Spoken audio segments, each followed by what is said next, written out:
Els Bufacanyes, el programa que parla de còmics a Mataró Ràdio. Molt bon dia, Bufacanyes. Bon dia, Pedro Vicente del Roble. Bon dia, Víctor Calderón. Fantástico, Benítez. Què tal? Avui estem...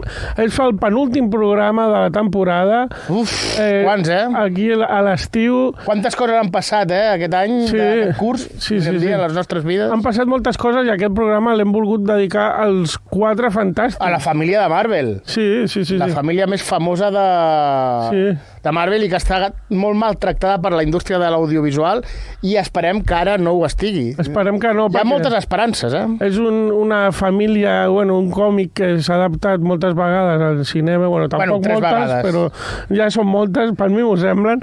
Sí. I just aquest divendres 24 arriba de nou una nova adaptació a les pantalles grans al cinema. Que pertany al MCU, a l'univers cinematogràfic de Marvel, que estarà connectat amb tot el que hem vist abans, però a veure què tal, amb un Pedro Pascal, que tu ja no sé, Pedro Pascal, que si és el Joel de Last of Us, que si és el Fantastic Four, que si és, Mandalorian, està com amb diverses franquícies. A Mandalorian, en canvi, no se li veu la cara. Sempre se'l veu guapo, això sí que s'ha de dir, de Pedro Pascal. Guapo ell i la seva germana. Avui dediquem aquest programa especial a parlar una miqueta de còmics dels Quatre Fantàstics, els clàssics, també parlarem d'alguns volums únics que són guais per llegir, si no... Sí, que si no tens gaire lore dels Quatre Fantàstics, doncs els pots aprofitar, sí. Sí, i també parlarem d'alguns personatges mítics que han anat aparent... Personatges mítics que alguns fins i tot són els millors antagonistes que s'han escrit mai en el món del còmic. Per mi, sobretot un. Doncs sí, som-hi. Comencem, si vols, pels orígens dels Quatre Fantàstics. I l'origen de l'origen, no? Perquè podríem dir, abans d'entrar als Quatre Fantàstics, que quan comença Marvel està l'Antorxa, que és un robot que es fa de foc, que lluita contra Namor, que és potser un dels enemics dels Quatre Fantàstics al principi, dels Quatre Fantàstics, i d'aquí més o menys ho canvien tot una mica quan ja és Marvel i què passa? Que fa la família, no? Sí, abans el llançament als quioscos dels Quatre Fantàstics va canviar una mica com s'entenia el còmic dels superherois, el còmic d'entreteniment, perquè, com bé deies, hi havia aquests personatges, però eren com molt buits, s'ha de dir, no era molt acció per acció, no hi havia... Aigua contra foc... Sí, no hi havia gaire argument, i en aquesta família, quan es va reunir la família, van voler fer també que els personatges tinguessin un trasfons i que hi haguessin també preocupacions més humanes, no? I que hi haguessin interaccions. Un toc familiar per tots els públics, sobretot. Això també, sí. I això, per qui no coneixi els Quatre Fantàstics, Reed Richards, que és el Mr. Fantàstic, que es pot estirar molt, la Sue Storm, que és la dona invisible, el Johnny Storm, que, com bé deies, va debutar abans que els Quatre Fantàstics. Però després el van reformular el personatge. Es fa de foc, i el Ben Grimm, que és la cosa. La cosa, que és un senyor que és de pedra, no? Sí. Jo em pregunto... Quan va al vàter, com fa els cagarros, el Ben Grimm? Són de pedra o són cacatova? Deixem que cadascú cregui el que ha de creure. Sí.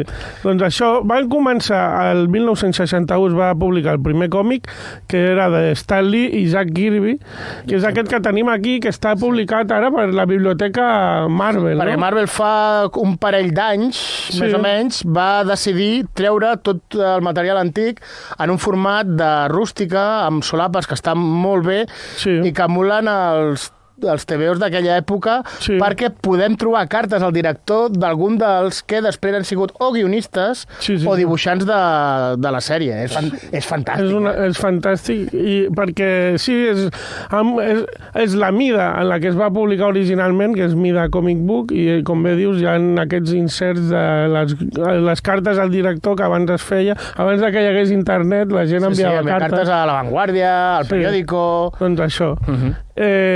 Aquestes històries clàssiques a mi m'agraden molt, però perquè jo tinc gustos molt especials pel còmic així viejuno. S'ha de dir que en aquesta primera època, sobretot per Kirby, el disseny dels monstres, perquè hem de dir que els Quatre Fantàstics, sobretot, al principi lluitaven contra monstres que apareixien, no?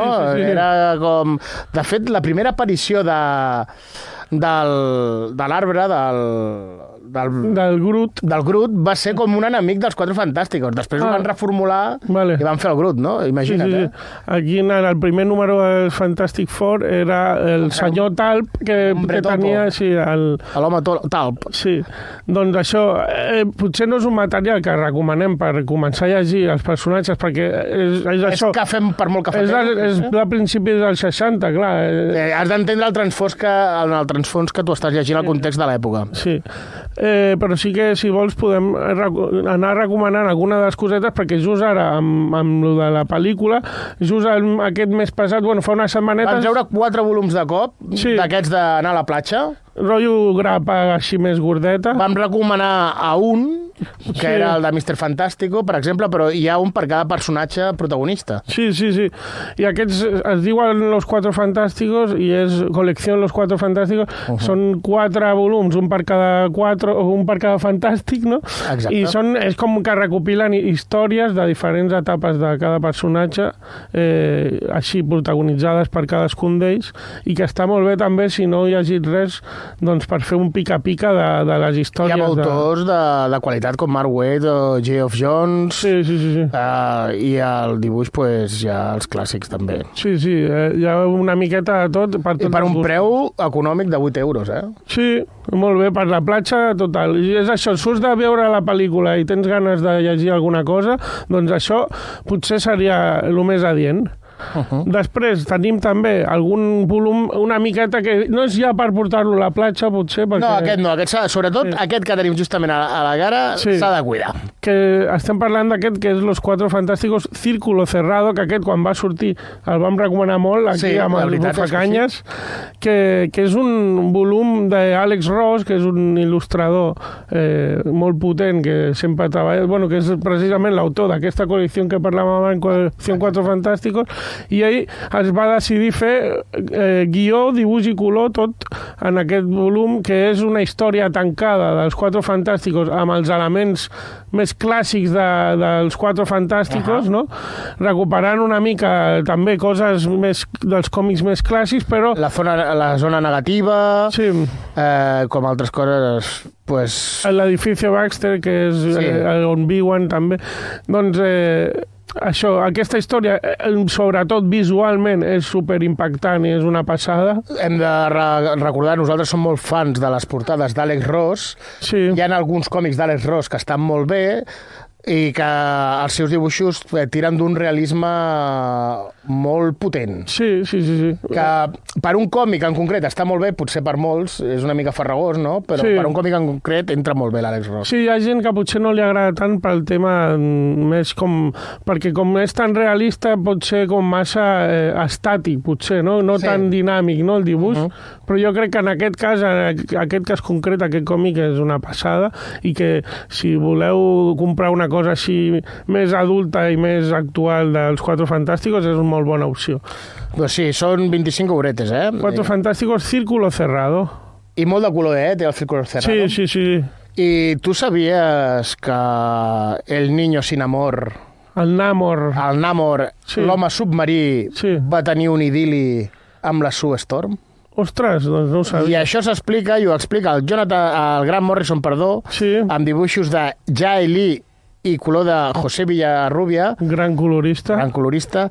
I és que van tenir un idili i explica aquesta història. És una de les històries més mítiques de Los Cuatro Fantásticos. Com es diu? Els Quatre Fantàstics 1, 2, 3, 4. Suposo que és el que va tenir que comptar Reed Richards quan va veure que feien un petó aquells dos. La dona invisible... Es feia desinvisible amb l'aigua, no? Es feia desinvisible amb el Namor. Molt bé, una història curiosa que també, això, per llegir una cosa diferent també de la família, que no sigui el més típic, amb els elements més típics, doncs també està guai. I el Namor també és un personatge que també és un dels clàssics que també van començar aquesta etapa de Marvel dels 60, que va canviar com s'entenia el còmic, i que aquí van recuperar Grant Morrison, guionista bastant fumeti, bastant crac, sí, molt... Hem de dir que... imaginatiu. Sí. En aquí està il·lustrada per Jay Lee, que va ser un dels grans il·lustradors de Los Inhumanos, també, de l'època dels Inhumanos. Sí. I bé, es centra que un dels membres s'uneix amb un dels seus primers enemics, no? Podríem dir que Namor va per solitari, no? Encara que després es creïn els Illuminati i estigui Namor com Reed Richards en el grup dels Illuminati, que són aquells que maneguen una mica les castanyes en el món, de superherois, en aquell moment... Namor a vegades no sap si és bo, dolent o què fa, no? Bueno, jo crec que és com un elfo que lluita per al seu paratge, no? Per la seva gent. I si està a fer enemic dels Vengadores, es fa i no passa res. Després. Un altre volum així únic que també podem recomanar, si voleu picar una cosa concreta i no voleu entrar en una saga molt llarga, seria Los Cuatro Fantásticos Toda una vida, no? Que això ja es va fer, aquest és un experiment que es va fer amb Spider-Man Toda una vida, i després es va fer amb els Quatre Fantàstics. I què passa aquí? Tots els esdeveniments que han anat passant en els còmics de Spider-Man o dels Quatre Fantàstics en aquest cas, succeeixen en la mateixa línia de temps realista. Què vol dir això? Normalment els còmics van passant coses i ningú envelleix ni passa res, no? Exacte. En aquest cas concret, a Tota una vida, els personatges van envellint, però els hi succeeix durant tota la seva vida doncs, les coses que els hi passen en els còmics, no? L'accident que els deixa amb aquests poders, que és un accident... No ho hem mencionat perquè no ho hem perfet, però... És un accident d'una explosió d'una supernova, podríem dir, o alguna cosa així. Sí. I carreguen amb els rajos de... Que eren astronautes i toma... Amb els rajos còsmics, no? Sí, toma castanya. Doncs això, hi ha també tema de la Guerra Freda, hi ha els dolents més clàssics, doncs tot això succeeix a la mateixa línia temporal i veus com envelleix. Si no coneixes la vida dels Quatre Fantàsticos, potser és una bona manera de llegir i descobrir què els hi ha anat passant i posar-te una mica al dia. També et preguntaràs, Víctor, per què és tan important els Quatre Fantàsticos per Marvel? Per què ho és? Perquè potser els Quatre Fantàsticos són els que obren el cosmos a Marvel, no? I obrir el cosmos és superimportant perquè moltes històries que passen com... Després han hagut altres còmics que ja no tenen, entre cometes, res a veure amb els Quatre Fantàsticos, com Guardianes de la Galàxia o coses de Thor... O mil sagues també amb els Quatre Fantàsticos i els Vengadores també. Aniquilació, tot això, obren l'espai a la franquícia, no? I això es nota molt i crea personatges que són mítics que venen justament del cosmos. I el primer en aparèixer del cosmos, qui és? És Silver Surfer. Conegut aquí com Estela Platejada. Sí, que precisament és un personatge que també va néixer també al 66, va sortir també al Fantastic Four número 48, i és un personatge que a mi en particular m'agrada molt, i crec que a tu també, perquè és com molt filosòfic, no? És un personatge que sempre el fan servir com per això, filosofejar una mica dins dels còmics, i sempre hi ha aquest com el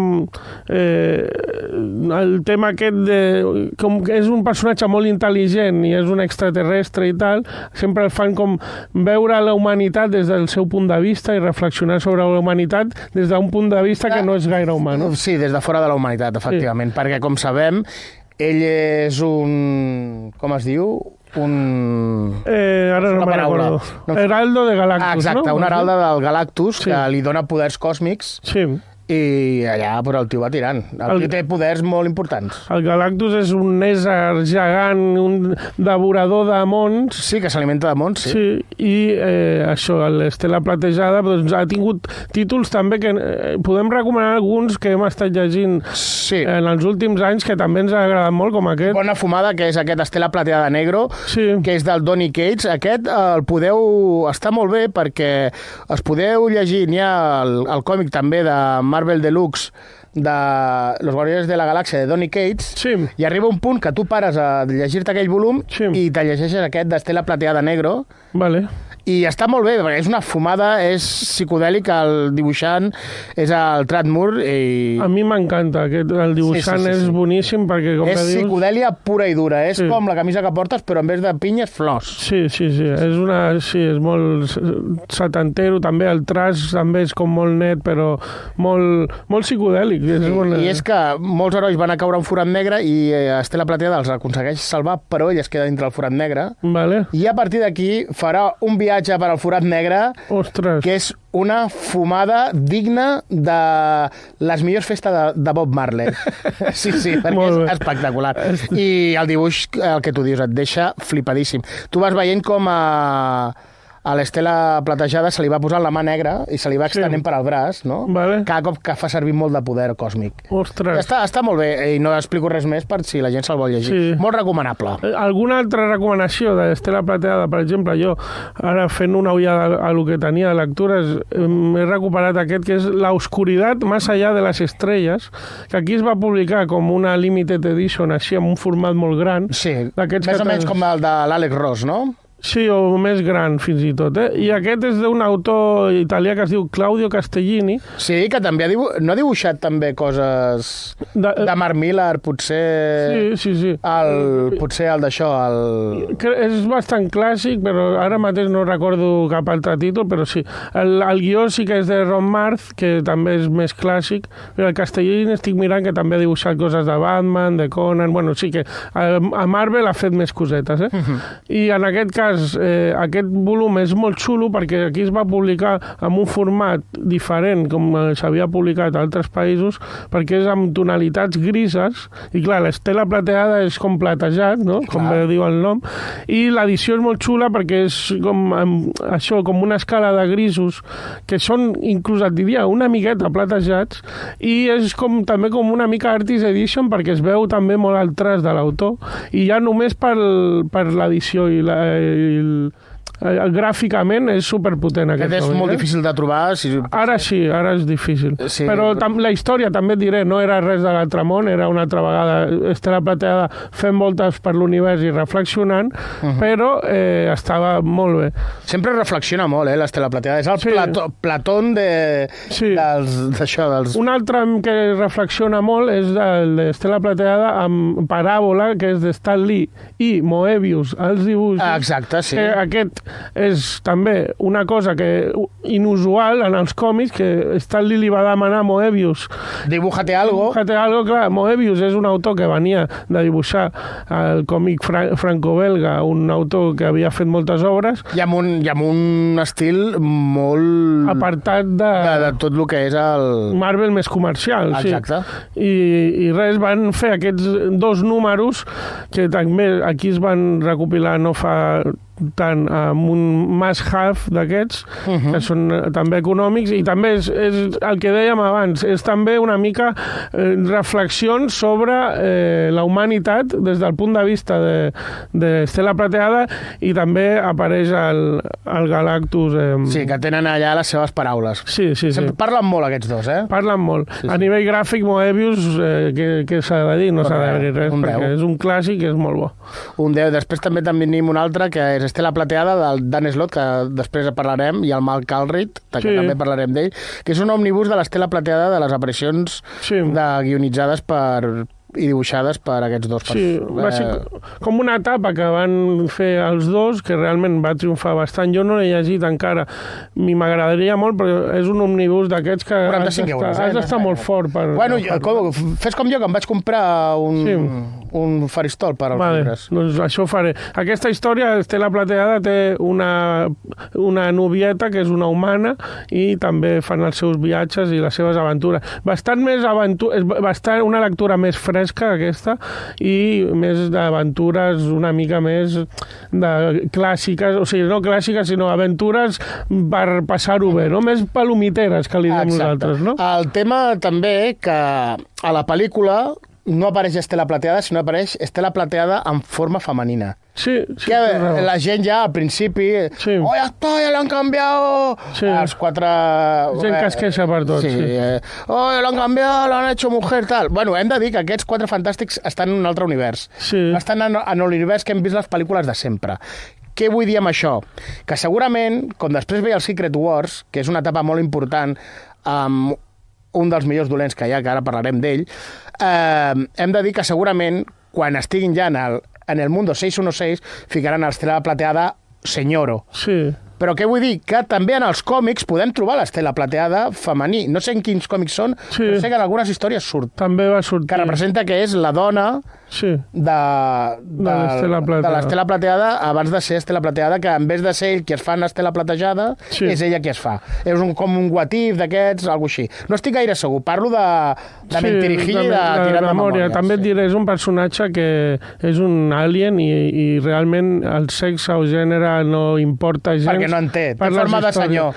És com un àngel, no? És un surfero plateado. És com un àngel, però en vez de portar les porta una taula de surf. No importa quin gènere o sexe tingui, així que a gaudir de les històries... I que dona igual. Si Sue Storm és la més poderosa dels Quatre Fantàstics. I bueno... Més personatges importants a la història de Fantastic Four, no? I potser és el dolent, l'antagonista més important de tot Marvel. Per mi, per exemple, és un dels meus preferits. Li tinc una admiració brutal, perquè representa que és el més llest de tots, però per la seva inquina i la seva pressa en fer les coses, potser la caga una mica. Hem de dir que és el Doctor Muerte, Víctor Von Doom. És el meu tocayo, Víctor Von Doom, sí. Que és d'un país que no existeix, que podríem dir que és un país de l'est, que no existeix. Sí. Podria ser com Romania, no? Sí, està basat com a Europa a l'est, però no acaben de... Romania. I n'hi ha un llibre que es va fer, un còmic que es va ser molt posterior, que és Origen del Doctor Doom.